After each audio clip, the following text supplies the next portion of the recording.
kept trying during COVID, blah, blah, blah, but the studio ramping up its attention to, you know, like. To you. Actually helped us finish that.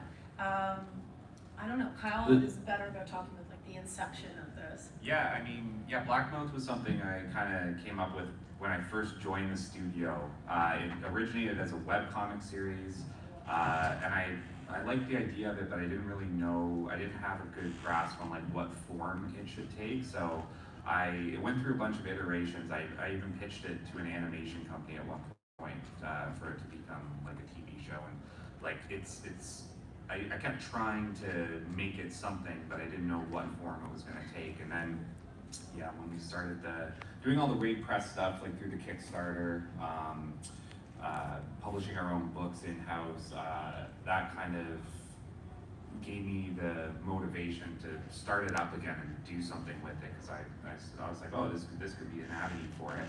But I needed an artist to bring it to life the way that I envisioned it being. So I think somebody from the studio recommended Katie. I don't know who. Yeah, I don't know. Wasn't me. And I knew of Katie, but I had never really seen her work, and we didn't know each other. But I went onto her Instagram and like I scrolled through for 2 seconds, and I said, "This is the only artist that should do this." And luckily, she agreed to do it with me. So. Yes, I have 7 years. Yeah.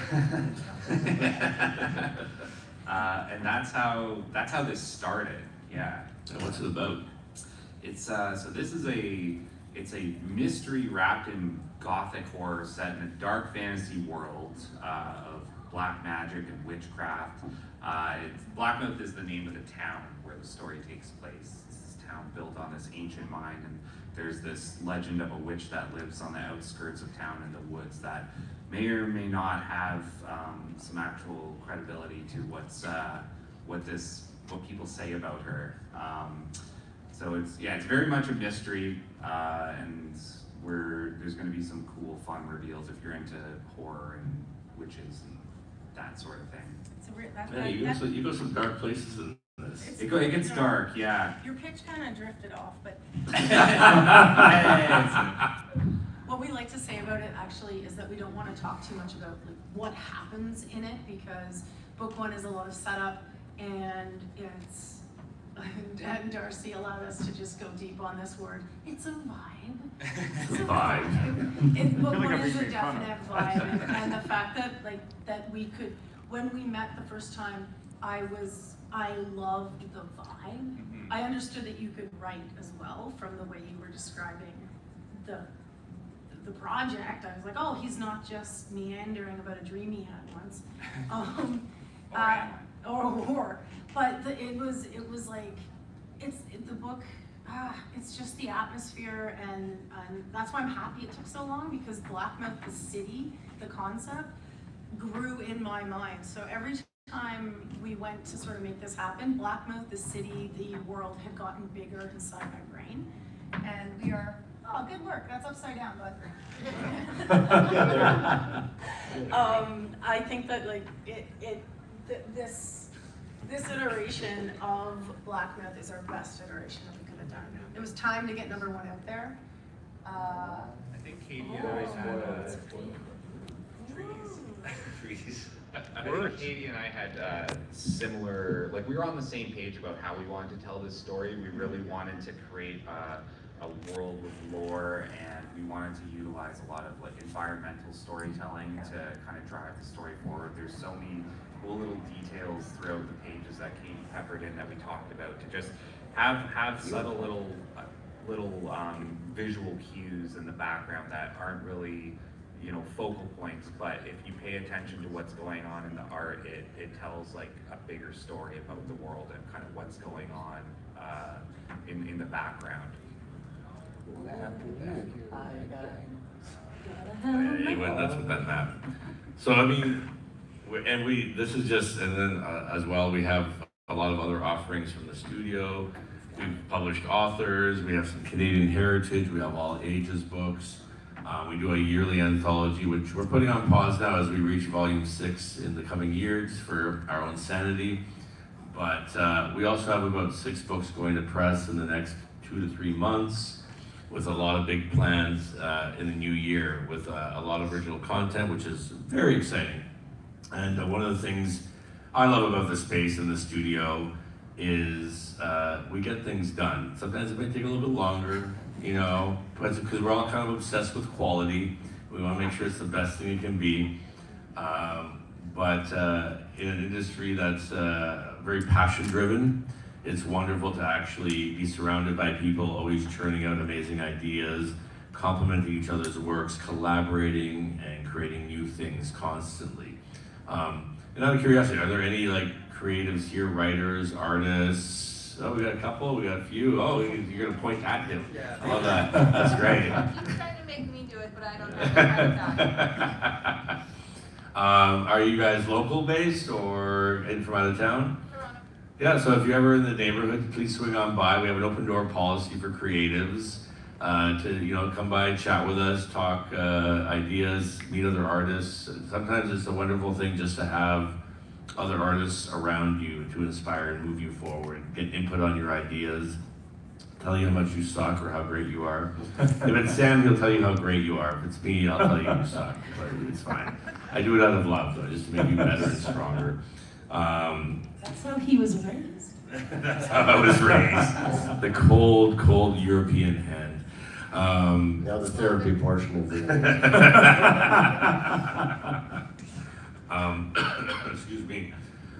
So yeah, we're always evolving, and as we grow, we're taking on new and interesting projects. Darcy here in the front row is our managing editor, making sure the ship has a little bit more guidance than me just chaotically going through the cosmos. Making sure it's a vibe. It's a vibe. Yeah. You got a question? So what inspired you to get into this industry? Like, there has to be something that inspired you, right? Some Are you art, talking about film, Raid or comics or both? Or Yeah, you can tell me both. Or I mean, comics, I've always been a storyteller. I didn't know what else I could do being an artist. I was just like, hey, this is great. I don't have to answer to anybody. I can just create, put things out, and I've been a freelance artist now for 30 years almost, and I would never look back. I wouldn't change a thing. I've had the freedom. I've seen the world based on my art. I've met great people, great artists, do cons like this. And Raid, I think Raid, one of the great things about coming to Toronto and not knowing anybody, when I first was working from home, I was kind of slowly integrated into the Toronto comic scene. I started to meet other writers, other authors, artists and such, and when I joined Raid, my career kind of exploded. Like, I went from a guy who I had a good career. I was working in gaming, children's books, and comic books. But meeting the great artists like Chip and Cameron, and then later on Scott Hepburn, Carl Kerschel, Count Andrzejowski, like a plethora of guys have come through the studio over the years. And just being surrounded by that talent, you naturally level up because it's a friendly competition. You're like surrounded by these great creators and you want to, run with the pack, so to speak. So you're gonna level up and make sure that you can keep stride. So my career just exploded just by being around them, going to shows with them, meeting editors with them. I still have to put in my work. Like, I'm still having to, be a good artist and a good creator, but it opened up a lot of doors and built a lot of friendships over the years. So I think communities, it taught me that community is a very important aspect of our industry. And unfortunately, a lot of artists and creatives work in isolation. I mean, you have the internet and that's a great thing, but it's not the same as sitting across from someone and jamming on an idea in a physical space. And that's why I've been with the studio for close to 20 years, because it's just something I look forward to going into work every day. Some days I knuckle down, my head's down, I don't look up for 8 hours, but other days I'm talking ideas, seeing what other people are creating, talking shop, having a drink, whatever it is, a barbecue. It's just, it has as Darcy would say, it has a good vibe. And I'm proud to be a part of it. And I think why I keep doing what I'm doing is I want to be able to pay that forward and create something of a community that kind of lasts beyond my career and our careers. Like the amount of turnover I've seen through the studio over the years, fledgling artists. We have like young graduates in the studio now that are just graduating from OCAD or TMU or wherever it might be. And they're making connections and they're building relationships and they're getting ideas together and they're making their own stories. So I think it's the comic industry is one of those great industries that's constantly paying it forward to their neighboring generations, and they're very open with their advice and mentorship. So I think that kind of summarizes Raid as a space. Like it's just people mentoring each other. And I learn from the new people coming in and they learn from me as well, right? And then creating things like the publishing arm allows us to help people's ideas come to life. Our studio arm, the creative arm for corporations, allows us to make money for people as well. So it's a nice little 3-silo operation that hopefully keeps growing and opens doors for more people in the future, hopefully. Yeah. And how do you Other deal questions? with uncertainty in life? Like, Yeah. Because the careers that we choose as artists are not easy. Oh, of course not. So how do you cope with that? Whatever we think the goal that we want to achieve, we think it's easy, but then once we start the process, it takes forever. You're already making the hardest choice by deciding to be an artist. How about you guys want to get some input on this? Yeah, I think like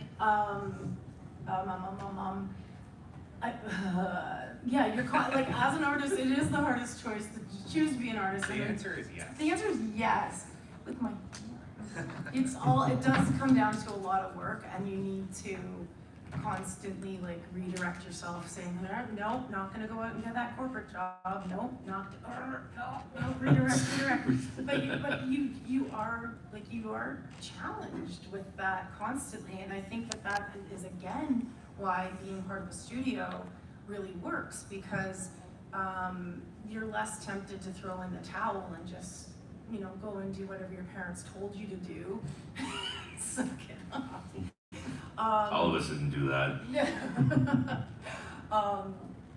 There's knowing that you're going to struggle and have to redirect, but then seeing other people do it and have success, that's how you stay on track. And seeing,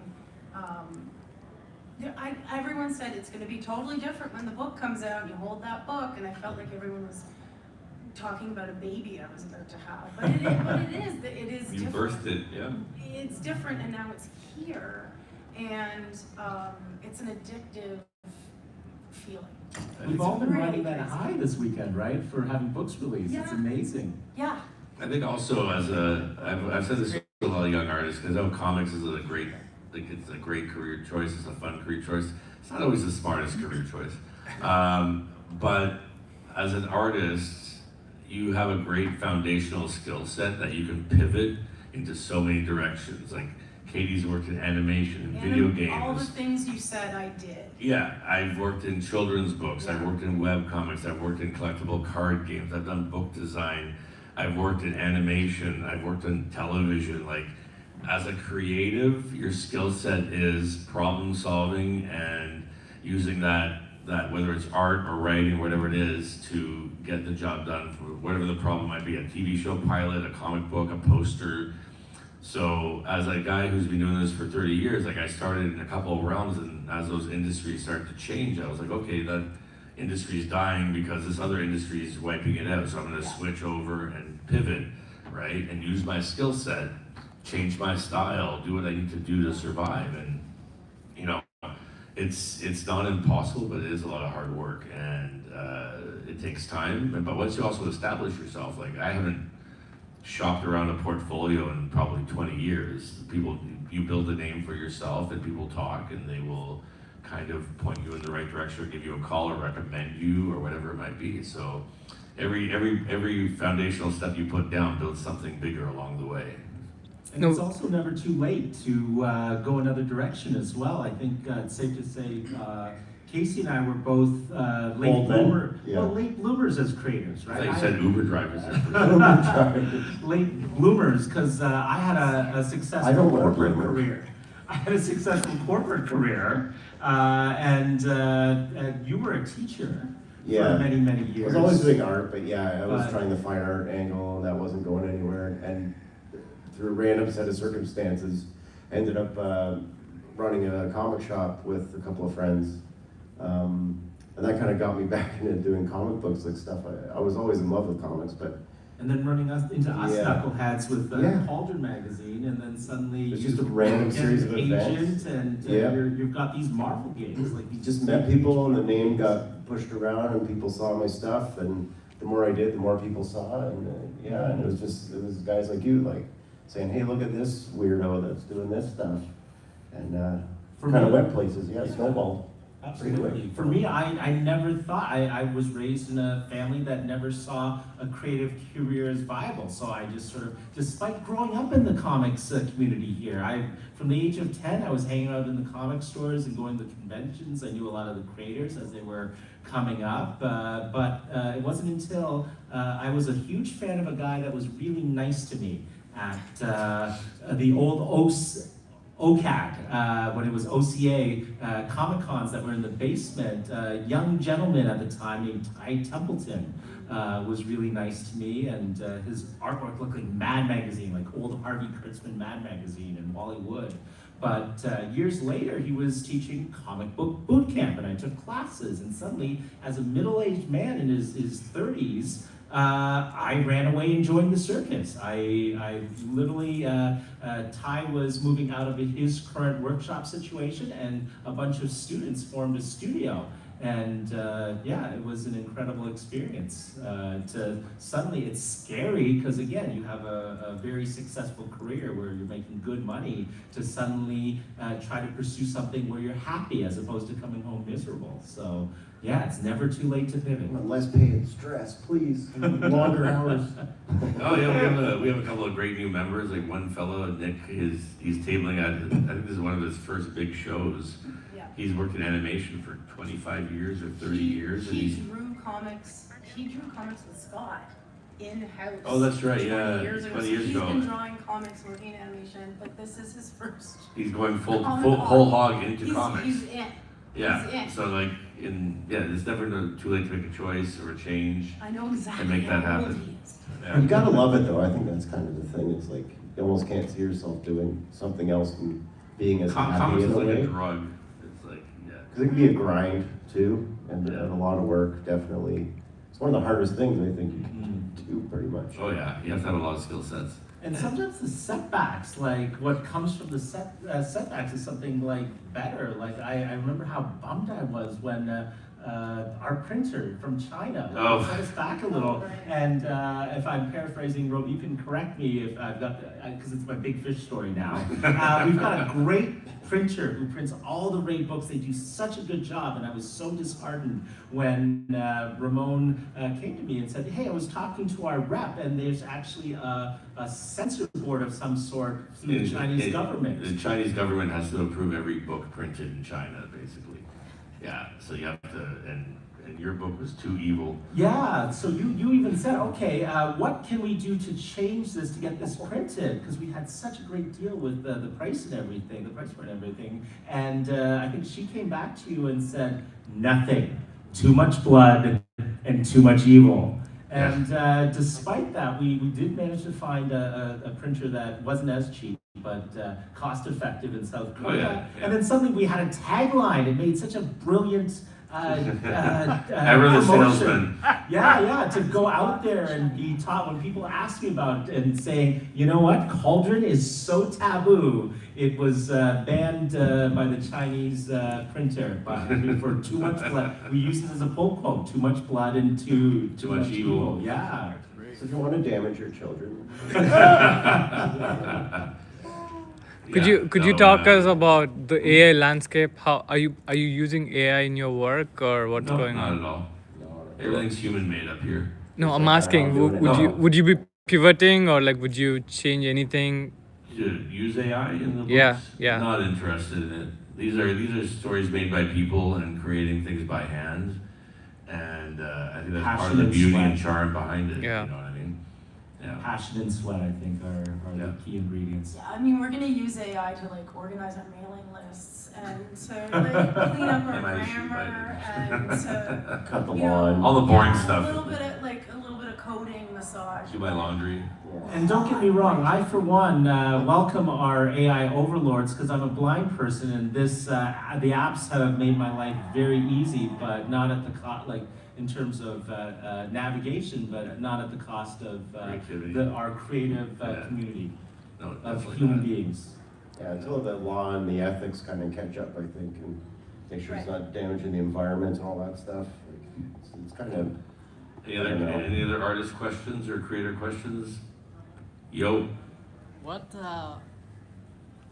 were you guys, I don't know if you guys can touch on the pros and cons of self-publishing in Toronto specifically? In Especially for Toronto? like someone who's just jumping in. Well, I mean, right now, to print in Toronto has become egregiously expensive. So all our books up to this point, up until Cauldron, all our books were printed locally in Ontario or Quebec. Paper prices have tripled since the pandemic. So I can tell you, like this book, for example, printed in Quebec, cost us like $5 to print. The second volume, the exact same amount of pages, cost us $10 to print. You know, and that was within a 2-year period. But aside from that, I mean, now we've printed in South Korea, and then Blackmouth was printed in China. And we are still printing in Canada on smaller, more affordable projects, but these are like high-end glossy hardcover. They're a little bit more expensive to do. But, you know, working in self-publishing, I mean, now is like probably the best time ever to try your hand at it. Like this is stuff I tried to do back in the early 2000s, and it was impossible. But now you have crowdfunding, you have ways to, if you don't have the money yourself, you can, you know, team up, crowdfund, get people interested in your project. Like Kickstarter helps you raise money, but it also helps you raise awareness about your project or your book or whatever you're making, for that matter. So there's so many avenues, micropayments on the internet. 10, 15 years ago, no one wanted to pay for anything on the internet.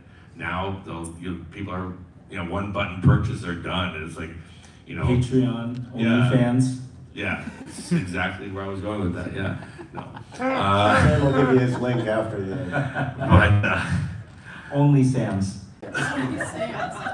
But it's not what you think. but yeah, so now is a great time to pull off. Like if you want to actually self-publish, it's a great time to do it. The good thing about it, if you're creating your own book and putting it out there, like you don't need the numbers. If you're like the same sales numbers, you're not going to achieve as you would with a large publisher like a Penguin Random House or something like that. But you're also taking home more of the profit. So like when you work with a Penguin Random House, you're doing a book with them. They obviously print at a higher scale, but you're only getting maybe, if you're lucky, somewhere between, if you're starting around 3%, 4% of the profits. If you're maybe a bigger name, you can negotiate maybe, you know, 10, 12, 15 maybe. But when you're doing a book yourself, you're taking all that home yourself. So you're putting in more sweat equity, but you're also taking more of that profit margin home, allowing you to, you know, so your sales don't have to be as big, but you can, you know, kind of make a living off it, hopefully, eventually. Maybe not the first book, but maybe the 5th book or 6th book or whatever it might be. And smaller print runs because of digital technology. Yeah, you can also sell books digitally. We also sell digital equivalents of all these books because it saves on shipping for people. It, you know, allows you to access people around the world quicker. You know, but people also love holding books in their hands and reading them too, right? So that's why we try to make each one as special as we can when we actually make it, so it's not like boring. But our studio mate Marco has actually done some fascinating stuff with print on demand, so you still get a physical book. And again, it doesn't have all the bells and whistles like. It's a little more bare bones. Yeah, but the fact that I love the fact that he's not fulfilling. Like that's part of the hard work of fulfilling your campaigns. He's literally sending it to print on demand that services like different countries. So again, he's not worried about the tariff situation either because of this. He print doesn't on have to demand. touch the books either, which means like it's a whole other step that's completely cut out. So if you spend money on that step, not having to pay for that step kind of makes up for the fact that the book will cost him more to print like that, but it streamlines his process. The other thing, like you touched on with the Kickstarter, like it's just Kickstarters out there and other crowdfunding sites. They not only serve as a place to put it, but it's a place that promotes it and hosts it and does all of that work for you. It's a community. It's like another social media, basically. And it legitimizes, instead of just being a guy on the internet with a website going, send me $1. Only it's like, Sam's. Only Sam's.ca. You've got, it's a Kickstarter project. People trust the crowdsourcing, crowdfunding like process these days. Even my, 90-year-old relatives were like, yes, I understand Kickstarter and we will support you there. Like, cool. So it's come a long way, and it also doesn't look as peripheral to main publishing as it used to. Like, big guys do Kickstarter. Oh yeah, you have like a lot of larger comic book companies are crowdfunding. Dynamite and Ryan Polito and Blue Berserker, yeah. Archie. Yeah, Archie, all these large companies are delving into it because it's another resource where you're getting the first adopters of something interesting. So the people who, yeah. The one drawback a little bit is people are starting to treat Kickstarter like an Amazon, where they're like, oh, I'm just buying a book, it's gonna show up. It's like, no, this takes time. It takes time to build it, make it, ship it, all that stuff. It's like ordering a fine pair of Italian Yeah. shoes. But no, it's a great, if you want to take a chance and you want some advice, you know where I am. You can pick my brain. It's a great time to try it out more than ever right now. And like, yeah, Katie said, there's also sites where you don't even have to actually publish it. That can be downloaded or printed on demand anywhere in the world, and then the company takes care of it for you as well. So, yeah, pretty dope. Cool, thank you. Anybody else? Yo. I would love to see a book about a psychedelic cowboy. Is there any chance I might see Psychedelic There's a cowboy. there's a title called Slow Mosey, isn't there? Is there, Sam? Oh, we've been friends for a while, but yeah, I am saying like so Kyle and I work on Blackmouth together, and it was Kyle's baby first, but Slow Mosey is a project that has been bouncing around in my head for over 10 years, and I recently realized that it was too dour and too nihilistic, so I brought someone on to help me. You don't. It's a vibe. To It's a punch vibe. it up. I brought Andrew Healy on to punch up as a writer, and he's also part of RAID. And we've been watching all these projects happen, and like he does a lot of writing in television, like animation and stuff, and they move fast. And he's like, so what are we doing with this? I'm like, we're just gonna do this with it. This is exactly what we're gonna do with it. We're gonna do it just like Blackmouth, but it's different. So it's another project I'm working on, and I'm hoping that we go through RAID Press again. But it's such an ephemeral concept still, but even though I have the whole thing written, I'm working on it. Okay, cool. But Blackmouth 2 Electric Boogaloo is coming fast. All right. Hello. That's a cool title. Take that. Thanks. Anybody else? Yo. Okay, so I'm in college right now, just very early starting out in creative industries, and this is the direction that I want to go. Can you talk a little bit more about overcoming those first hurdles? Like, it doesn't have to be just you, anyone. When you were very first starting out, you didn't have a name, you didn't have a portfolio. What were some of the first steps you took? This was all meant as a warning and deterrent.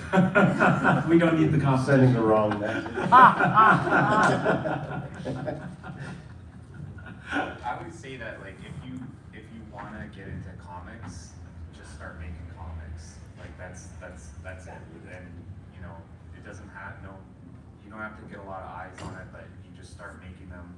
You're gonna put yourself through the process of learning how to do it, which is super important. You know, you can bring them to shows, you can start getting your name out there, you can start meeting, you know, like-minded creators and, you know, networking. Post them to the internet. Put them on the internet. Put it on the internet. Not like the old days where we're sitting there in Kinko's making zines. No, still do that. No, do that. That's what, I mean, I've been working as an artist for a while, but I didn't get into comics until I left art and thought, I hate this. I don't want to live anymore. When was the last time I wanted to live? Always when I was reading comics, maybe I should do comics.